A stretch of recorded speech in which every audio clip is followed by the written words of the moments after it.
দেখছেন Kolkata TV. Good morning Kolkata নিয়ে ভাস্বতী রয়েছে আপনাদের সঙ্গে। গুড মর্নিং কলকাতায় ভাস্বতীর সঙ্গে রয়েছে আমি অভি। আর শুরুতে যে খবরে নজর রাখবো, লালবাজারে মধ্যরাত পর্যন্ত জিজ্ঞাসাবাদ করা হয় 7 জন পড়ুয়াকে। জিজ্ঞাসাবাদ শুরু হলেও 3 জনকে মাঝে ছেড়ে দেওয়া হয়। একদমই তাই। আর 4 জনকে মধ্যরাত পর্যন্ত চলে জিজ্ঞাসাবাদ। যে 4 জন পড়ুয়ার সঙ্গে তরুণী খাওয়া দাওয়া করেছিল তাদেরকেই প্রশ্ন করা হয়েছে লালবাজারের তরফ থেকে। রাতভর তাদেরকে জিজ্ঞাসাবাদ করা হয় এবং আরজিকর হাসপাতালে যেভাবে নৃশংসভাবে ডাক্তারি পড়ুয়াকে খুন করা হয়েছে, ধর্ষণ করা হয়েছে, সেই ঘটনার দিন এই 7 জনই সেখানে ছিল এবং যে 4 জনকে জিজ্ঞাসাবাদ করা হয়েছে সেই 4 জনের সঙ্গে সেদিন খাবার অর্ডার করে রাতের বেলায় খেয়েছিলেন তরুণ। একদমই লালবাজারে মধ্যরাত পর্যন্ত জিজ্ঞাসাবাদ। পড়ুয়াদের 7 জন পড়ুয়াকে জিজ্ঞাসাবাদ শুরু হলেও 3 জনকে মাঝে ছেড়ে দেওয়া হয়। 4 জনকে মধ্যরাত পর্যন্ত জিজ্ঞাসাবাদ করা হয়। যে 4 জন পড়ুয়ার সঙ্গে ঘটনার দিন রাতের খাবার খেয়েছিলেন ওই নিহত তরুণ।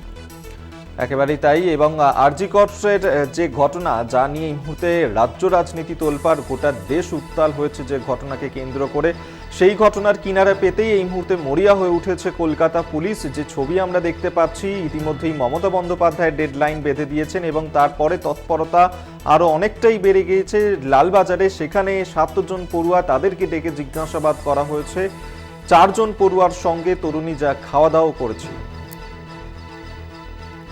রিয়া মাঝে আমাদের সঙ্গে এই মুহূর্তে টেলিফোনে রয়েছেন প্রতিনিধি, আরো বিস্তারিত জানবো। রিয়া, আরজিকরে যে ঘটনা ঘটেছিল সেই ঘটনাতেই এই মুহূর্তে আরো তৎপরতা বেড়েছে লালবাজারের এবং গতকাল রাতের বেলাতেই 7 জন পড়ুয়াকেও ডেকে পাঠানো হয়েছিল। কি আপডেট এখনো পর্যন্ত পাচ্ছ? অভিক, তোমাকে জানিয়ে রাখবো যে গতকালকে আমরা দেখেছি যে সকাল থেকেই যাদেরকে জিজ্ঞাসাবাদ করছিল 7 জনকে ডাকা হয়েছিল, পড়ুয়া ডাক্তার তাদেরকে ডাকা হয়েছিল, তাদেরকে জিজ্ঞাসাবাদ ছাড়ছিল এবং মধ্যরাত অব্দি দেখা যায় যে এই 4 জনকে জিজ্ঞাসাবাদ ছাড়ে। প্রথমে 3 জনকে ছেড়ে দিলেও কিন্তু বাকি 4 জন, অর্থাৎ একজন হাউস স্টাফ এবং 2 জন যে পিজিটি স্টুডেন্ট ছিল ফার্স্ট ইয়ারের, অর্থাৎ সেই ভিকটিমের যে জুনিয়র ছিল, এই 4 জন তার সঙ্গে স্মোক করেছিল এবং এই 4 জনের মধ্যে 2 জন কিন্তু তাকে ফেস দেখে 3টের সময়, রাত 3টের সময়। তো সেই কারণের জন্যই কিন্তু মূলত এই 4 জনকে ম্যারাথন জিজ্ঞাসাবাদ চাচ্ছিলেন গোয়েন্দারা এবং একদম লালবাজারের টপ অফিসাররা যারা আছে তারা নিজেরাই তদন্ত করছিলেন বা এই নিজেরাই এই জিজ্ঞাসাবাদ পর্বে ছিলেন। এবং সেই জায়গা থেকে দাঁড়িয়ে যেটা দেখা যায় যে ফের আবারও এই 4 জনকে ফের তলব করা হয়েছে। আজকে তাদের ফের হাজিরা দেওয়ার কথা বলা হয়েছে। শুধু তাই নয়, এর সঙ্গে যারা নার্সরা ছিল ডিউটিতে, যারা গ্রুপ বি স্টাফরা ছিল, প্রত্যেক আজকে তলব হয়েছে এবং তার সঙ্গে অ্যাসিস্ট্যান্ট সুপার এবং এইচওডি চেস্ট মেডিসিন তাদেরকেও কিন্তু তলব করা হয়েছে। বেশ, আমরা ধন্যবাদ জানাবো তোমায়। রিয়া মাঝি আমাদের সঙ্গে টেলিফোনে ছিলেন প্রতিনিধি। অর্থাৎ যে ছবি আমরা দেখতে পাচ্ছি যে গতকালই 7 জন পড়ুয়া, তাদেরকে ডেকে পাঠানো হয়েছিল এবং রাতভর জিজ্ঞাসাবাদ করা হয়। 3 জনকে তার মধ্যে ছেড়ে দেওয়া হয় এবং 4 জনকে রাতভর চলে জিজ্ঞাসাবাদ।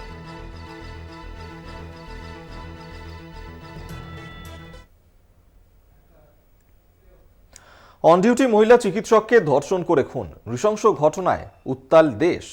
কর্মবিরতিতে চিকিৎসকরা, ঘটনার 72 ঘন্টা পার, কোন পর্যায়ে তদন্ত?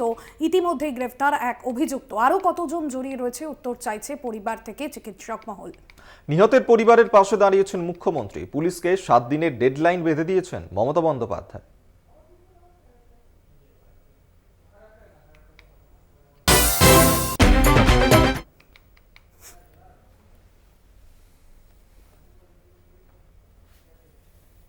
রাতের ডিউটি, বিশ্রাম নিতে 4 তলার সেমিনার রুমে।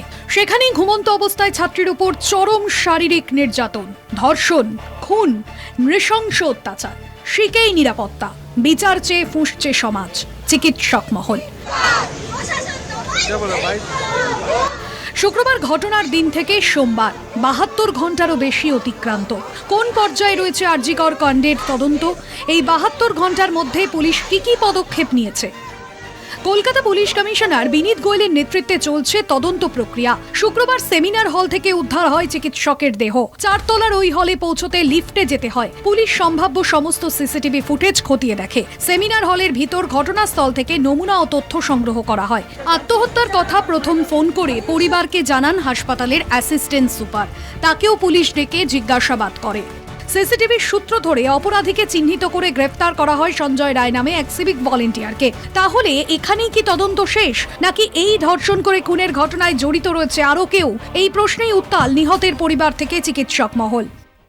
বাবা মাও যেটা আমাকে বলেছেন যে ওদের ভেতরেই কেউ আছে, যদি ভেতরে কেউ থাকে, কারো প্রতি সন্দেহ হয়, যারা ছিল, যারা ওর বন্ধু বান্ধব, তাদেরকে সবাইকে ডেকে কথা বলবে এবং যিনি ফোন করেছিলেন প্রথম বাড়িতে তাকেও ডেকে কথা বলবে। সোমবার লালবাজারে ডেকে পাঠানো হয় 4 জন চিকিৎসক পড়ুয়াকে, যাদের মধ্যে রয়েছেন শুক্রবার নাইট ডিউটিতে থাকা একজন ইন্টার্ন, একজন হাউস স্টাফ, চেস্ট মেডিসিন বিভাগের 2 জন প্রথম বর্ষের পড়ুয়া। এই 4 জনের সঙ্গেই শেষবার রাতের খাবার খান ওই তরুণী। যদিও পুলিশের এই তদন্তে সন্তুষ্ট নয় আন্দোলনরত চিকিৎসক পড়ুয়ারা। তাদের প্রশ্ন, এই নির্মম ঘটনায় আর কেউ জড়িত রয়েছে কিনা তা খুঁজে বের করতে কলকাতা পুলিশের তদন্ত যথেষ্ট নয়। আমাদের দাবি যা ছিল আগে এখনো তাই, immediate judicial inquiry of the case and arrest of the all culprit. যারা দোষী, সমস্ত দোষী, তাদেরকে অবিলম্বে গ্রেপ্তার করা এবং ক্যাপিটাল পানিশমেন্ট দেওয়া। এই পরিস্থিতিতে সোমবার নিহতের বাড়ি গিয়ে তার পরিবারের সঙ্গে দেখা করেন মুখ্যমন্ত্রী মমতা বন্দ্যোপাধ্যায়। তদন্তের কিনারা করতে পুলিশকে 7 দিনের সময় দেন তিনি। রবিবারের মধ্যে তদন্ত শেষ করতে না পারলে সিবিআইকে তদন্তভার তুলে দেওয়া হবে বলেও জানান মমতা। কলকাতা টিভি।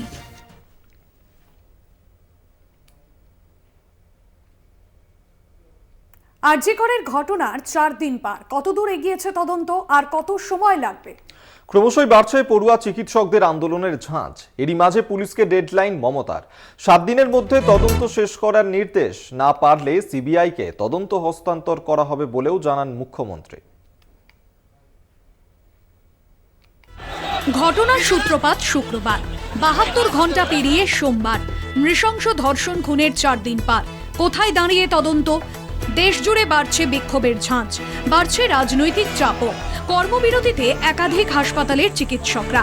এই পরিস্থিতিতে তদন্ত শেষ করতে পুলিশকে 7 দিন সময়সীমা বেঁধে দিলেন মুখ্যমন্ত্রী।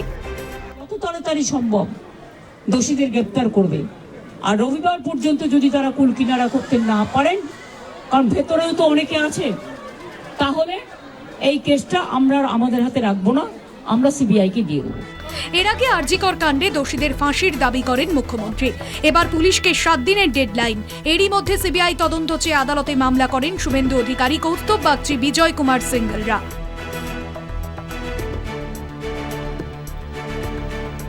শুক্রবার 4 তলার সেমিনার রুমে ঠিক কী হয়েছিল?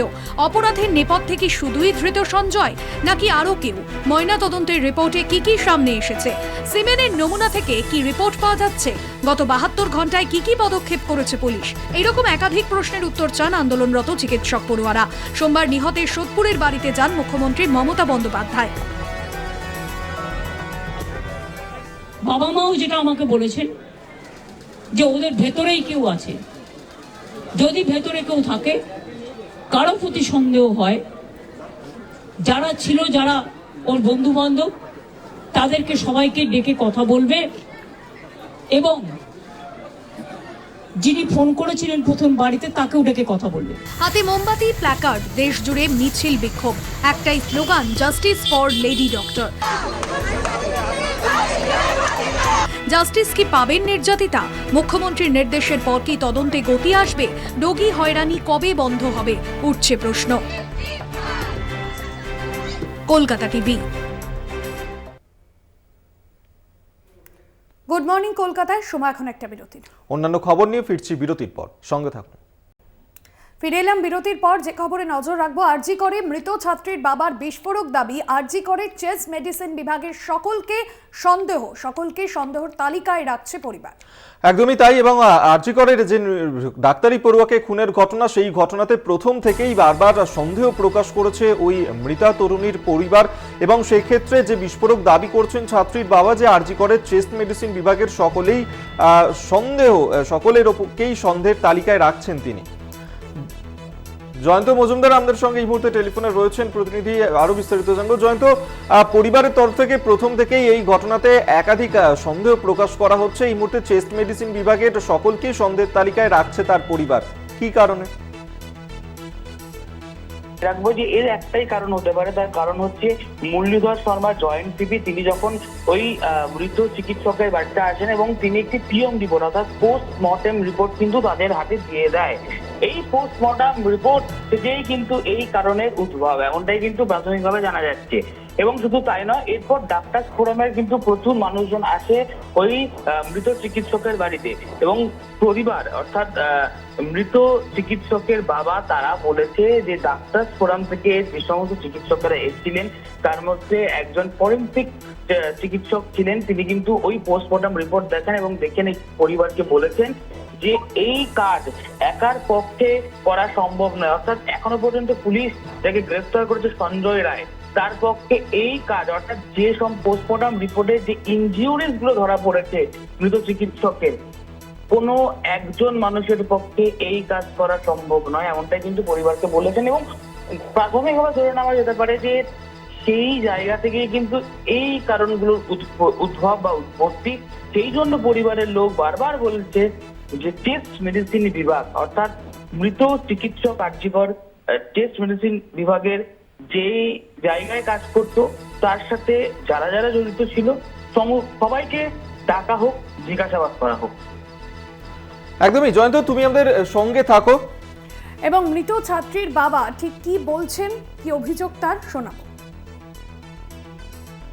আমরা তো প্রথম থেকে এই কথাটা বলছি যে আমরা মুখ্যমন্ত্রী দিদির উপরে পূর্ণ আস্থা রেখেছি সমস্ত বিষয়ে। সবাইকে বলছি আমরা জাস্টিস চাই, আমরা শুধু বিচার, যেটা একটা ন্যায় বিচার চাইছি, আর কিছু না। ডাক্তার ফোরামের থেকে এসেছিলেন, একজন ফরেনসিক বিশেষজ্ঞ এসেছিলেন, তিনি পিএম রিপোর্ট দেখে তিনিও বলেছেন যে একার পক্ষে এরকম ঘটনা ঘটানো সম্ভব নয়। কিন্তু পুলিশ আশা করছি তদন্ত করছে এবং পুলিশ আমাদের সঙ্গে সহযোগিতা করছে এখনো। সুতরাং পুলিশের উপরে আস্থা রেখে, আর দিদি তো মমতা ব্যানার্জি তো মুখ্যমন্ত্রী আমাদের অভিভাবক, তিনি যা বলার তো বলেই গেছে। আমরা তো টোটাল আরজিকর যে টেস্ট মেডিসিন ডিপার্টমেন্টে যারা আছে সবাইকে আমরা সন্দেহ তালিকায় রাখছি, এটা প্রকাশ্যে সবাইকে বলেছি। পানিহাটিতে মধ্যরাতে মহিলাদের মোমবাতি মিছিল। আরজিকরে ডাক্তারি ছাত্রের মৃত্যুর প্রতিবাদেই এই মিছিল।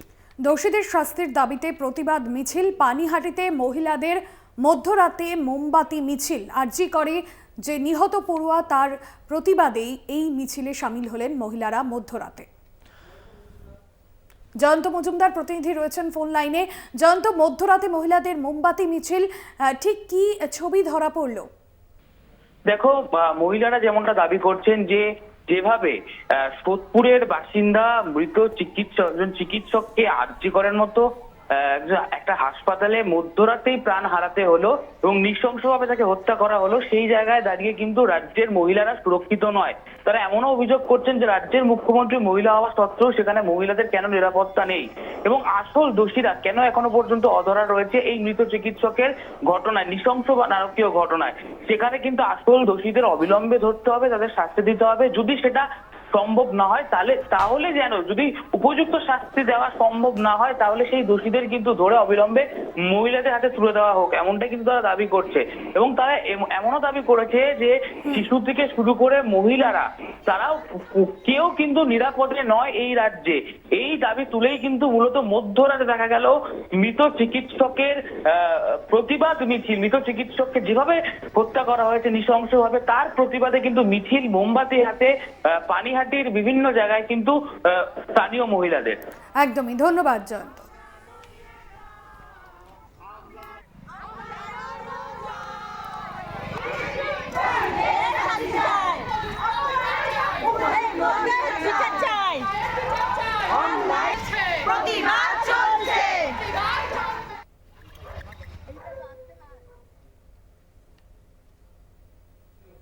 সময় এখন একটা বিরতির। ফিরছি বিরতির পর, সঙ্গে থাকুন। ফিরে এলাম বিরতির পর। যে খবরে নজর রাখবো, লালবাজারে মধ্যরাত পর্যন্ত জিজ্ঞাসাবাদ পড়ুয়াদের। 7 জন পড়ুয়াকে জিজ্ঞাসাবাদ শুরু হলেও 3 জনকে মাঝে ছেড়ে দেওয়া হয়। আর 4 জনকেই মধ্যরাত পর্যন্ত জিজ্ঞাসাবাদ করা হয়। যে 4 জন পড়ুয়ার সঙ্গে তরুণী খাওয়া দাওয়া করেছিল তাদেরকেই প্রশ্ন করা হয়েছে। ধৃত সিভিক ভলেন্টিয়ারকে হেফাজতে নিয়ে টানা জেরা, মৃতার রিপোর্ট এবং ময়না তদন্ত রিপোর্টের বিশ্লেষণ। পুলিশের দাবি মৃতার শরীরে কোনো হাড় ভাঙা নেই। রিয়া মাঝি আমাদের প্রতিনিধি রয়েছেন ফোন লাইনে। রিয়া, এই বিষয়ে কি জানা যাচ্ছে? দেখো, প্রথমে তোমাকে জানিয়ে রাখবো যে 4 জনকে গতকালকে মধ্যরাত অব্দি জিজ্ঞাসাবাদ করেছে। সেই 4 জন হচ্ছে যে নেতার সঙ্গে একদম রাতে অর্থাৎ 12টা সাড়ে 12টা নাগাদ তারা করেছিল ঘটনার আগে। সেই কারণে যদি সেই 4 জন ডিউটিও ছিল এবং তারা প্রত্যেকেই মেটার জুনিয়র ছিলেন এবং সেই কারণে তাদেরকে লাগাতার জিজ্ঞাসাবাদ, ঘটনার পর দিনকেও কিন্তু তাদেরকে লাগাতার জিজ্ঞাসাবাদ করেছে এবং আর গতকালকেও যেটা দেখা যায় যে প্রায় 16-17 ঘন্টা তাদেরকে একদম লাগাতার জিজ্ঞাসাবাদ। তবে তাদের মধ্যে 7 জন ছিল, 3 জনকে ছেড়ে দিলেও এই 4 জনকে কিন্তু জিজ্ঞাসাবাদ জারি ছিল এবং এই 4 জনকে আজকে তলব করা হয়েছে। এবং শুধু তাই নয়, এর সঙ্গে নার্স যারা রয়েছে, গ্রুপ ডি স্টাফ যারা রয়েছে, তাদেরকেও একই সঙ্গে তলব করা হয়েছে আজ। এবং অ্যাসিস্ট্যান্ট সুপার এদের প্রত্যেককেই অ্যাসিস্ট্যান্ট সুপার HOD যে আছে টেস্ট মেডিসিনের, তাদেরও কিন্তু একই সঙ্গে তলব হয়েছে। একদমই ধন্যবাদ রিয়া মাঝি, আমাদের প্রতিনিধি ছিলেন ফোন লাইনে। একদমই তাই, লালবাজারে মধ্যরাত পর্যন্ত জিজ্ঞাসাবাদ করা হয়েছিল পড়ুয়াদের। 7 জন পড়ুয়া তাদেরকে ডেকে পাঠানো হয় এবং এই 7 জন পড়ুয়ার মধ্যে 3 জনকে জিজ্ঞাসাবাদ করার পর ছেড়ে দেওয়া হয়। 4 জনকে মধ্যরাত পর্যন্ত চলে জিজ্ঞাসাবাদ, যে 4 জন পড়ুয়ার সঙ্গে খাওয়া দাওয়া করেছিলেন তরুণ। এবং ধৃত সিভিক ভলেন্টিয়ারকে হেফাজতে নিয়ে টানা জেরা। অন্যদিকে মৃতার ময়না তদন্তের রিপোর্টের বিশ্লেষণও করা হয়। পুলিশের দাবি মৃতার শরীরের কোনো হাড় ভাঙানি। প্রাথমিকভাবে ময়না তদন্তের যে রিপোর্টে উল্লেখ ছিল যে মৃতার শরীরে একটি হাড় ভাঙা, তবে শরীরের উপরিভাগে ক্ষত রয়েছে। ধৃতের DNA নমুনাও পাঠানো হয়েছে পরীক্ষার জন্য। বিভিন্ন ফুটেজ খতিয়ে দেখা হচ্ছে, ধৃত একা ছিল নাকি তার সঙ্গে কেউ ছিল তা জানার চেষ্টা চালানো হচ্ছে। তরুণীর গোপনাঙ্গ থেকে পাওয়া 150 গ্রাম ফ্লুইডও পরীক্ষা করা হচ্ছে।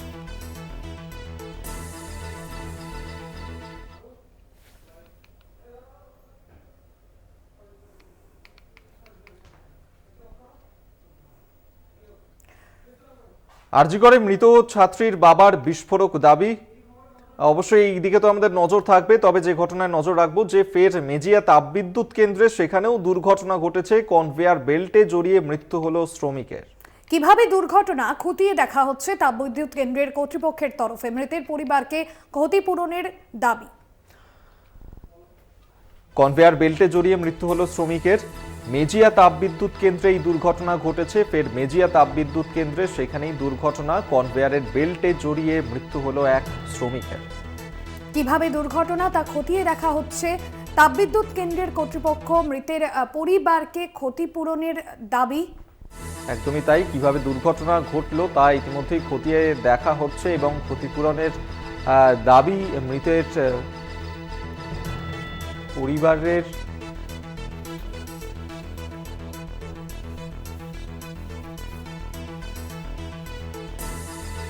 কনভেয়ার বেল্টে জড়িয়ে মৃত্যু শ্রমিকের। বিশ্বনাথ ভট্টাচার্য আমাদের সঙ্গে এই মুহূর্তে টেলিফোনে রয়েছেন প্রতিনিধি, বিস্তারিত জানবো। বিশ্বনাথ, ঠিক কি ঘটনা ঘটেছে, পরিবারের তরফ থেকে ঠিক কি দাবি জানানো হচ্ছে? দেখো, মেজিয়া তাপবিদ্যুৎ কেন্দ্রে কিন্তু এই দুর্ঘটনা প্রথম নয়, বারংবার কিন্তু এই দুর্ঘটনা ঘটেছে। বিগত 1 সপ্তাহ আগে কিন্তু এই ধরনের 4 জন শ্রমিক সহ একজন ইঞ্জিনিয়ারের কিন্তু এই দুর্ঘটনা কিন্তু খবর মিলেছিল।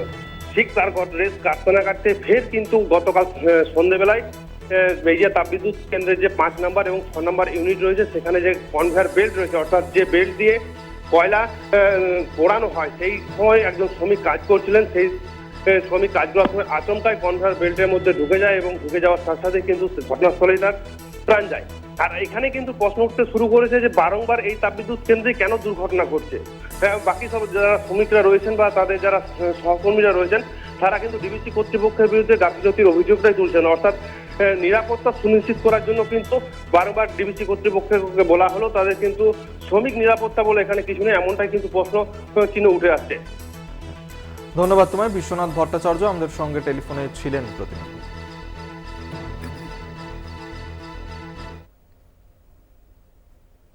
গুড মর্নিং কলকাতা এখন এই পর্যন্তই। অন্যান্য খবরের জন্য চোখ থাক কলকাতা টিভিতে। রাত দিন 7 দিন।